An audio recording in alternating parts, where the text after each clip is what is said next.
শনিবার ৩ আগস্ট সকালে বোলপুর থেকে আমার এক বন্ধুর পাঠানো একটি ভিডিওতে বেশ চমক লাগলো। দেখলাম আমার সেই বন্ধু এই কঙ্কালীতলার একটা ছবি পাঠিয়েছে, যেখানে কঙ্কালীতলার যে সতীপীঠ সেখানে কোপাই নদী, তার একদম পাশে কোপাই নদী। সেই নদীর জল এতটাই বেড়েছে যে সেখানে প্রায় হাঁটু ছাড়িয়ে জল, এবং এই মন্দিরে যেখানে গর্ভগৃহ আছে সেই তার কাছাকাছি যাতে আরও জল বাড়ছে, এবং মানুষেরকে খুব সতর্কভাবে যাতায়াত করার জন্য প্রশাসন থেকে নির্দেশ দেওয়া হচ্ছে।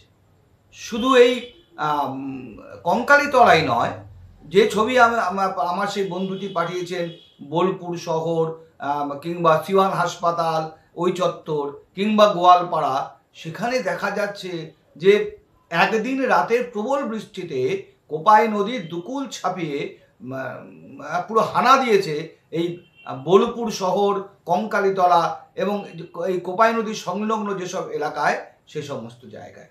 কিন্তু প্রশ্নটা হচ্ছে, একদিনের বৃষ্টিতে কি এমন হলো যে কোপাই নদী দুকুল ছাপিয়ে উঠে বিভিন্ন জায়গা ভাসিয়ে দিল, এবং মানুষকে কঙ্কালীতলা যে গর্ভগৃহ সেখানেও মানুষকে যেতে নিষেধ করে দেওয়া হলো এক সময়, কারণ জল যেভাবে বাড়ছিল তাতে কিন্তু একটা বিপদের আশঙ্কা ছিল। যদি অন্য সময় আপনারা ওই কোপাই নদীর চেহারাটা দেখেন, আপনি যদি এই প্রান্তিক থেকে যদি আমোদপুরে যাওয়ার সময় ওই যে রাস্তাটা আছে সে রাস্তায়, যে যাতে আমাদের যে পশ্চিমবঙ্গ রাজ্য জাতীয় সড়ক, সেই সড়কের একটা কোপাই নদীর উপরে একটা ব্রিজ আছে।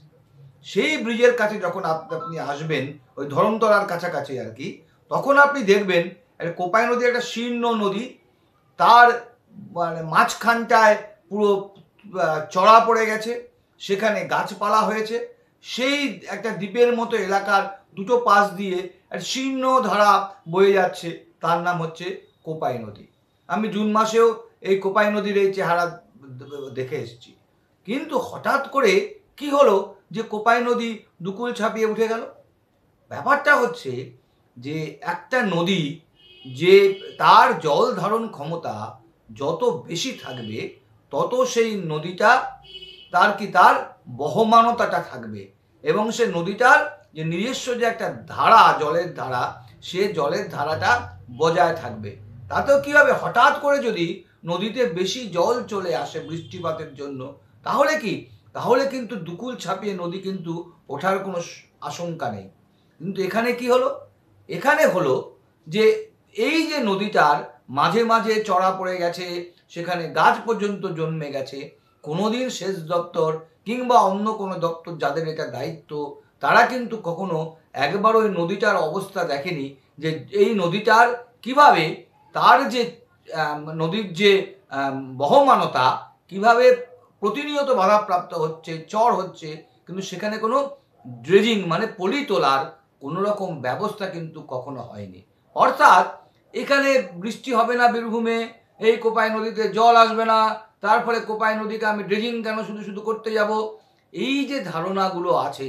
আমরা বারবার বলি না যে প্রকৃতিকে মানুষ যদি খুব একটা দুর্বল ভাবে, তাহলে বোকামো করবে। এই যে একদিন রাতে যে প্রবল বৃষ্টি হলো, দেখা গেল যে তার বেডটা, যে কোপাই নদীর যে বেড মানে তার গভীরতা, নিচের যে তলদেশটা, সেটা পলি জমতে জমতে নোংরা পড়তে পড়তে এতটাই উঠে এসছে। যদি ওই কোপাই নদীর যে ব্রিজের কথা বলছিলাম, ওখান থেকে যদি আপনি ডাইনে বায়ে দুদিকে দেখতেন, ওখানে ওই বাঁদিকে যেটা হচ্ছে, আপনি যদি প্রান্তিক থেকে আমোদপুরের দিকে যান, তাহলে দেখবেন ব্রিজের উপর দাঁড়িয়ে বাঁদিকটায় একটা ঢালু জায়গা, ওটাও নদীর বেড, সেখানে পিকনিক হয়। সেই পিকনিকের সেই থার্মোকলের পাতা, নোংরা অন্য পাতা, আবর্জনা সব গিয়ে ওই কোপাই নদীতে গিয়ে জড়ো হয়। তার ফলে এই কোপাই নদী আস্তে আস্তে আস্তে আস্তে তার যে ধারাটা, নিজের ধারাটা কিন্তু হারিয়ে ফেলছে। তাকে আমরা নিজের যে বহমানতা, সেটা আমরা রক্ষা করতে পারিনি। সেই জন্য এক রাতের বৃষ্টিতেই কিন্তু কোপাই নদী উপচে পড়েছে। শুধু কোপাই কেন, আমি যদি বাঁকুড়া, দ্বারকেশ্বর নদী, এদিকে অজয়, বীরভূমের অজয়, ময়ূরাক্ষী, সবকটা নদী আমি যদি দেখি, আমি দেখবো যে সেগুলোতে নিয়মিত কোনো ড্রেজিং হয় না। আপনি যদি কোনোদিন বোলপুরে শান্তিনিকেতনে যান কোনো ট্রেনে করে কলকাতার দিক থেকে, আপনি দেখবেন যে ভেদিয়ার পরে নদী পার হচ্ছে, অজয় নদী পার হচ্ছে, এবং যদি আপনি অন্য সময় দেখবেন অজয় নদী সেই মাঝখানটা পুরো পলি পড়ে আছে এবং সে অনিয়মিতভাবে সেখান থেকে বালি তুলছে। বালি তোলার পরে কি হচ্ছে, নদীর যে বেগটা যে একটা একটা সব জায়গায় সমান সেটা নয়। তার মানে কোথাও জল ধারণ করা যাচ্ছে, কোথাও যাচ্ছে না। একটা অবিন্যস্ত, আমি তার স্বাভাবিক বহমানতাকে নষ্ট করে দিয়েছি। আমি একটা নদীকে যদি হয় এরকমভাবে যদি বাদ দিয়ে কিংবা তার থেকে মাটি তুলে তাকে পলি পড়তে উৎসাহ দিয়ে, তাকে জঞ্জাল পড়তে উৎসাহ দিয়ে যদি তাকে আমি তার স্বাভাবিক বহমানতা যদি আমি নষ্ট করে দিতে পারি, যদি দিই, তাহলে যা ফল হয় সেটাই কিন্তু আমরা দেখতে পাচ্ছি।